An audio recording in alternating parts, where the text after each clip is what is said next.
За анхан шатны 20 дугаар хичээлээ бүгдээрээ нийлэмж болдоггүй хос гişгийн дуудлагаар эхлэе. За тэгэхээр одоо бид нэр эхний их шиг үсгийн цагаан толгойн дуудлагаараа дуудагддаг 8 одоо хос гişгийг үзчихсэн.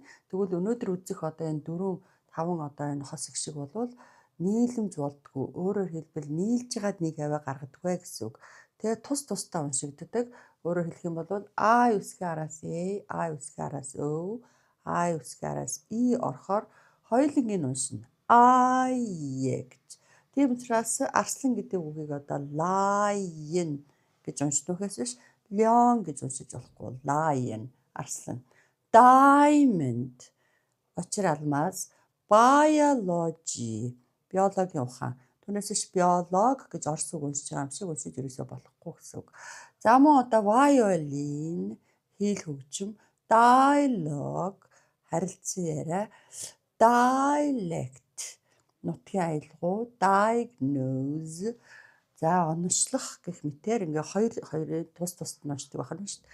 Мөн одоо U үсгийн араас E үсэг арах, U үсгийн араас I үсэг орохоор нийлж ягаад нэг аваа гаргахгүй хоёулаа тус тусдаа хоёр өөр одоо үед хамаарагдаад U гэдгийг хэлжээж UA.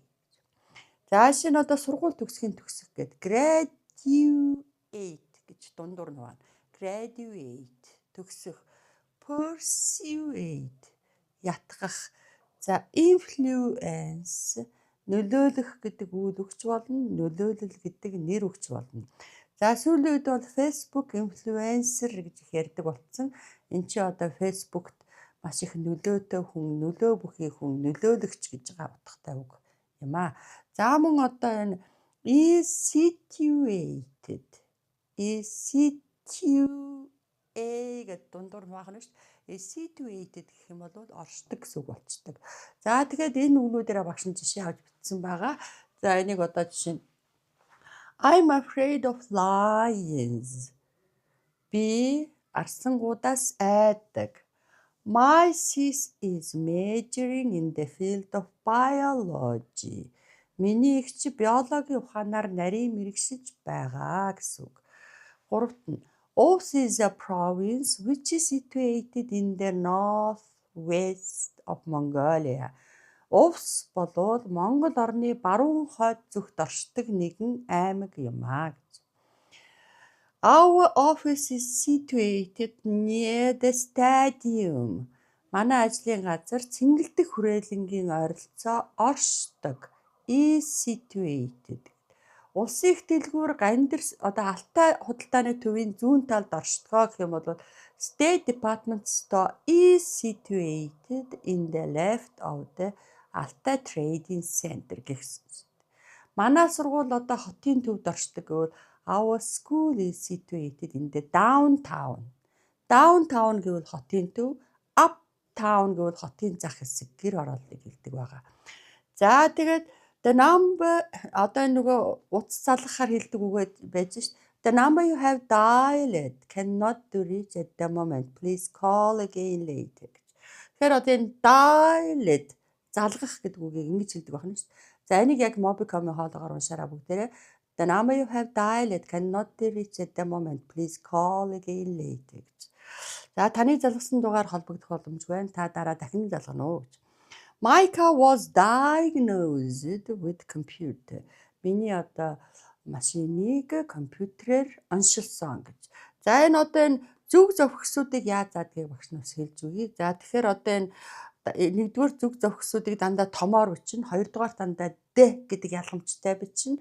За хойд зүгийг the north, зүүн зүг the east, урд зүг the south, баруун зүг the west. За зохисуудыг хэлэхдээ монголчууд болохоор баруун хойд зүг гэж хэлдэг. Гэтэл эднийх болохоор хойд баруун гэж хэлдэг шүү. The north west. За зүүн хойд зүг бол the north east гэж. Хойд зүүн гэж байгаа юм шиг хэлнэ. За зүүн өмнөд зүг гэвэл манайх бол зүүн гэдгийг төрүүлж хэлдэг. Эдгээр болохоор урд зүг бол south гэдгийг төрүүлж хэлдэг. The south east. За тэгээд зүүн баруун өмнө зүг гэвэл the south west гэж хэлдэг байна шүү дээ. За тэгээд Dornod is a province which is situated in the east of Mongolia гэдэг.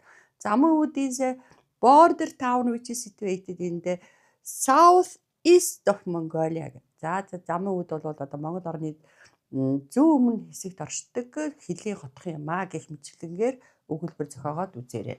За мөн одоо унаа тээврийн хэрэг одоо энэ монгол хэлний үйлдэхин ялгалын RR гэсэн одоо нөхцөлийн утгыг англи хэлэнд 5 янзаар гаргадаг байгаа. Нэгдүгээрт нь бол одоо энэ унаа тээврийн хэрэгсэл байх юм бол buy гэдэг өгтөрөөр гарна.